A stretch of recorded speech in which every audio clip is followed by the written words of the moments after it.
Welcome to the Art of Therapy. I'm Dr. Warwick Phipps. Together with colleague clinical psychologist Marizan Kun, join us as we explore not just what therapy is, but how to do it more effectively, helping you deepen your therapeutic skills and elevate your practice one conversation at a time. It's so exciting to do this again and to be back in the studio, and that we continue with our series, The Art of Therapy, and really, like you previously said, it's just mastering the art of therapy, one discussion at a time. Yes. So, yeah, really looking forward to that. Thanks, Marizan. I share that. To be doing this and to be able to discuss it is something that I think is important. And I'm excited about it and to see where we go and where we're headed in trying to share, facilitate, and teach aspects of therapy and nuances. So I'm excited. I share that excitement. Okay, so if we have a look, one of the previous times we had a look at the person-centered approach and how that fits into a therapy process. And one of the aspects that we touched on there is the definition of a therapeutic relationship, and that definition is that you're in an asocial role. So thinking about that, we can really dive into that and explore that a bit more. I think this is of great importance because understanding this particular aspect of therapy and the definition of the therapeutic relationship is key.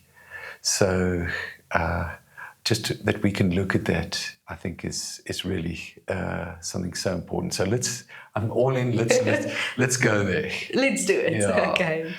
So part of what you identify is the asocial nature of a therapeutic relationship, the asocial definition. And one could consider this as that we have three basic definitions when it comes to how we're interacting. There's many nuances, but I just want to look at three. There's a social relationship, a social definition, where usually both participants, both in the relationships have needs, and in some way or another socially are trying to express and fulfill and mutually one another's needs in a social relationship. So hence a social relationship, a social definition. On the other side of the continuum would be an antisocial way of relating, which is directly orientated around harming, having an impact, disadvantaging another, being exploitative, being manipulative, and with active aspects of utilizing, using the other, and relating in a way that's antisocial. That's the other end. What we're looking at is an asocial relationship where, given that it's a therapeutic relationship, the client is the one who needs support and help. And it's really all about them, their needs.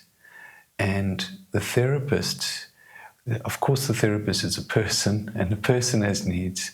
But in the therapeutic role, therapist, there's no place for one's own needs as a therapist. It's really what's in the best interests of the client, what's going to be maximally healing or mobilizing for them.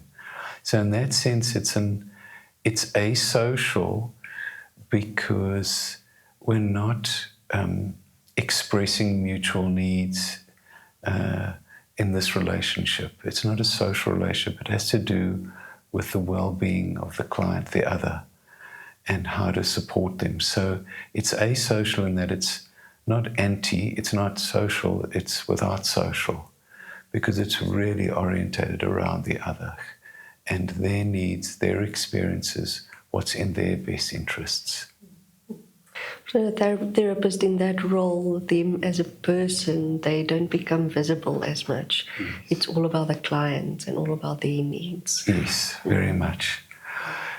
As you say, it's understanding that the therapist doesn't become visible in a selfish way or for their own needs.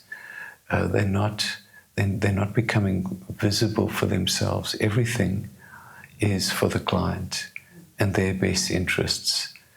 And that very much is part of, because you'd noted the person-centered aspect to therapy. It's so key because that forms the basis of any meaningful helping relationship. And the idea of the person-centered approach is that the therapist creates an environment and a relationship that's mostly neutral. It can never be perfectly. There are always going to be impacts, effects, and the therapist will direct in ways. But the goal is to be as neutral as possible so as to create a space in which the client can relate in a way that's comfortable, where they feel safe, they feel secure, where there's authenticity, the congruence, there's deep understanding, they're understood accurately, and what's been communicated is very congruent.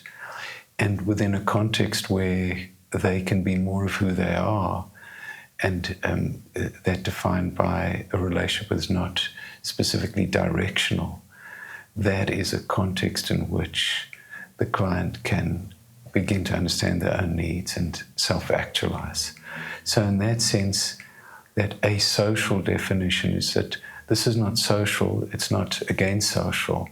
This is a relationship for you, the client, and the expression and becoming more of who you are.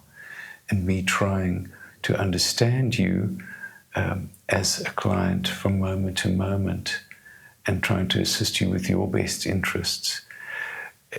This is, as I share it, it's just first person as therapist, but this is very much, I know that with your own therapy, you're deeply person-centered. And so, yeah, I don't know how that relates to your own experience. I think it's actually hearing it. It hits the nail on the head, and understanding the process behind it.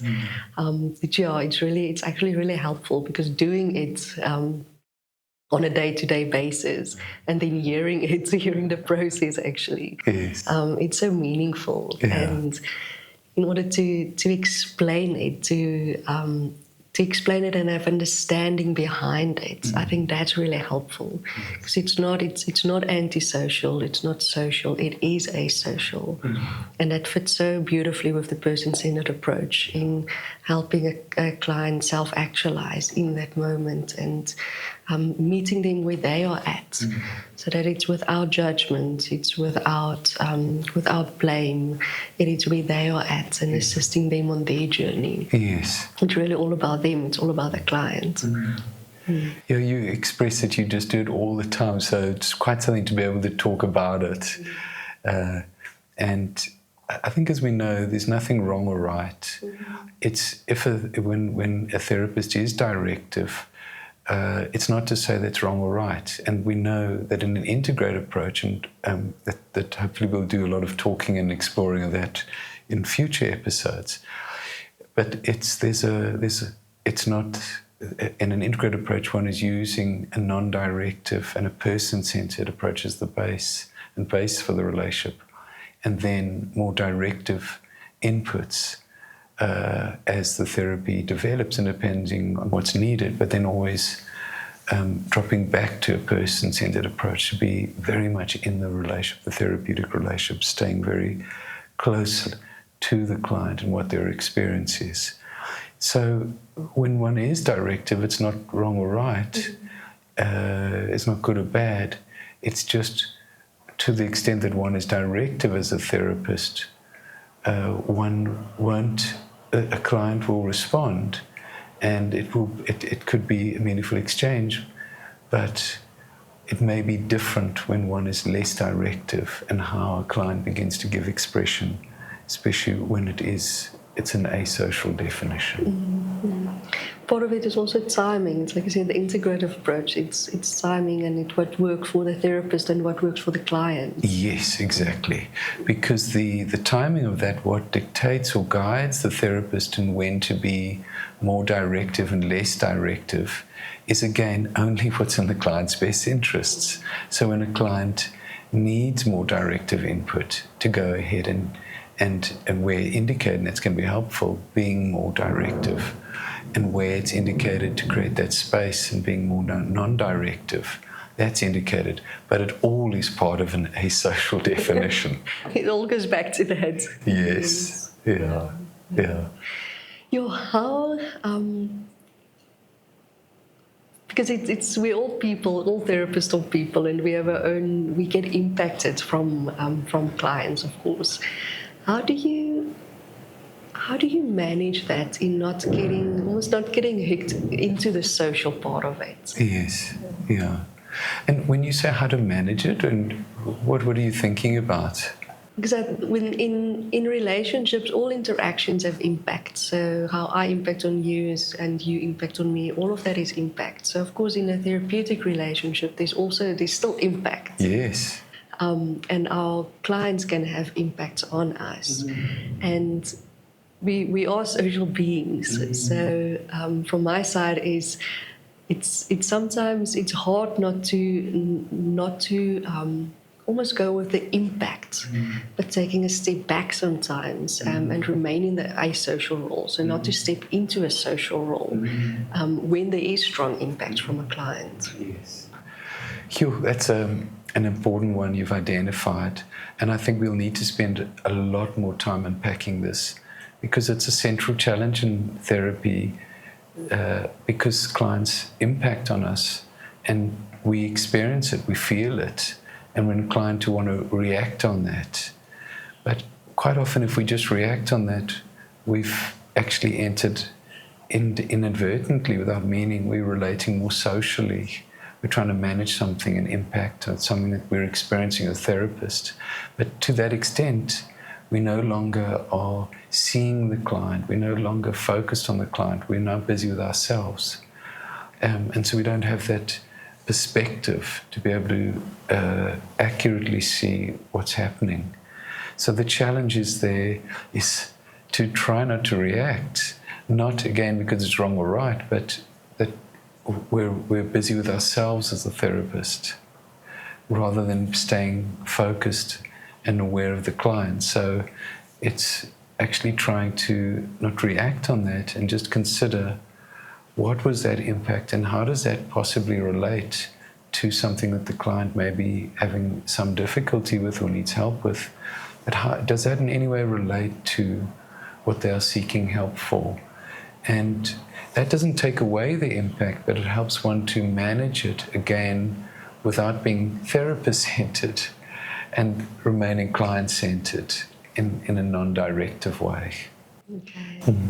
Sounds like there's so much rich conversation that we still need to get to with this. I'm very glad we've got a lot more to come, and we'll need to look into this because this is key in therapy. Okay. I think this is so meaningful, and really understanding this and starting to have a look at the asocial definition of a therapeutic relationship. Yes. So I think very meaningful and very exciting. Yes, I share it. Yes, we're going to come back to this, I'm sure, many times. Yeah.